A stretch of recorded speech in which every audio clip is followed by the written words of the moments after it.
Sir Stanley Baldwin addressed the House of Commons in November 1932 during a debate on increasing the RAF's budget.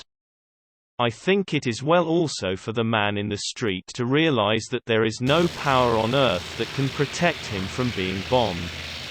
Whatever people may tell him, the bomber will always get through, and it is very easy to understand that, if you realize the area of space. I said that any town within reach of an aerodrome could be bombed. Take any large town you like in this island or on the continent within such reach. For the defense of that town and its suburbs, you have to split up the air into sectors for defense. Calculate that the bombing aeroplanes will be at least 20,000 feet high in the air, and perhaps higher, and it is a matter of simple mathematical calculation, or I will omit the word simple, that you will have sectors of from 10 to hundreds of millions of cubic miles to defend. I beg pardon. I am not a mathematician, as the House will see. I mean tens or hundreds of cubic miles. Now imagine 100 cubic miles covered with cloud and fog, and you can calculate how many aeroplanes you would have to throw into that to have much chance of catching odd aeroplanes as they fly through it. It cannot be done, and there is no expert in Europe who will say that it can. The only defense is in offense, which means that you have to kill more women and children more quickly than the enemy if you want to save yourselves.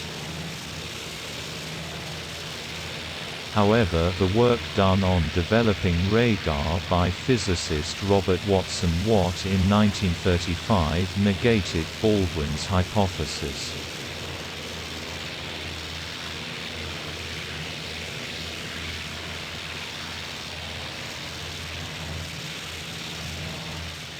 Robert Watson Watt was a physicist who the Air Ministry employed to investigate the possibility of disabling aircraft using high-frequency radio waves. The answer was a resounding no. However, during their research, his team of boffins noticed that the aircraft they were aiming at produced a blip on their oscilloscope. Watson Watt informed the committee that he reported to that he thought it might be possible to detect incoming aircraft using this radio echo device. He was given the go-ahead to investigate this phenomena. One of the committee members was Sir Hugh Dowding.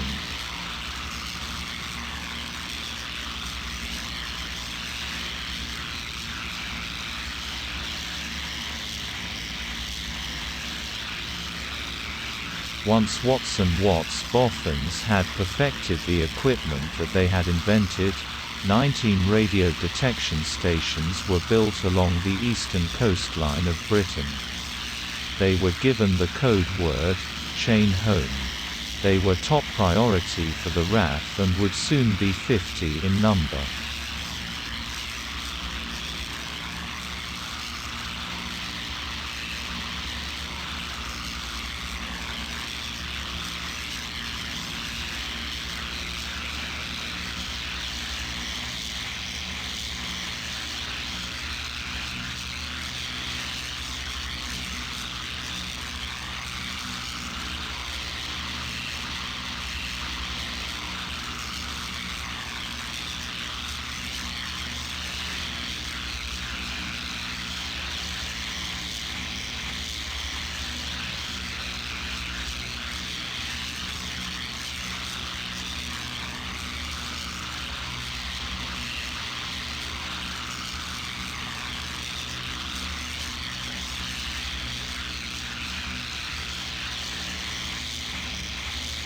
Although the Germans could see them being built, they assumed they were for naval communications.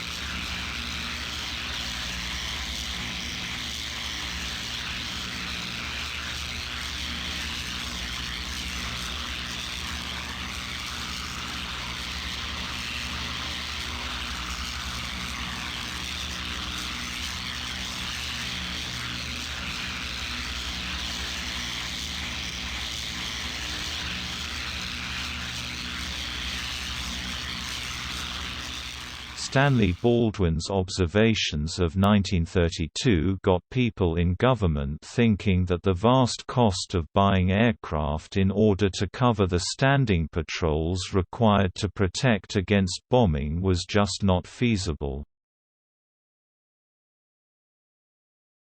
Finally waking up to the threat that Germany posed to peace in Europe. On 19 July 1934, Neville Chamberlain's government introduced a bill in Parliament to increase the RAF by 41 squadrons. It passed the vote of censure by 404 votes to 60.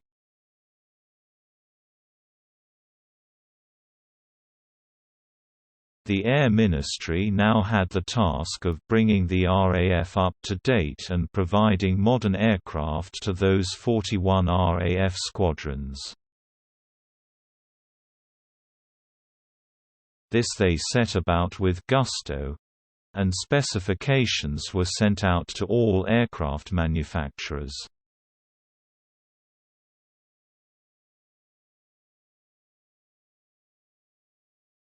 In the next part of this preface I shall illustrate what these invitations to tender brought forth. Some of these designs were at best mediocre and were soon phased out, while others were brilliant and stood the test of time. I hope you enjoyed this look at why the RAF were lagging in some areas.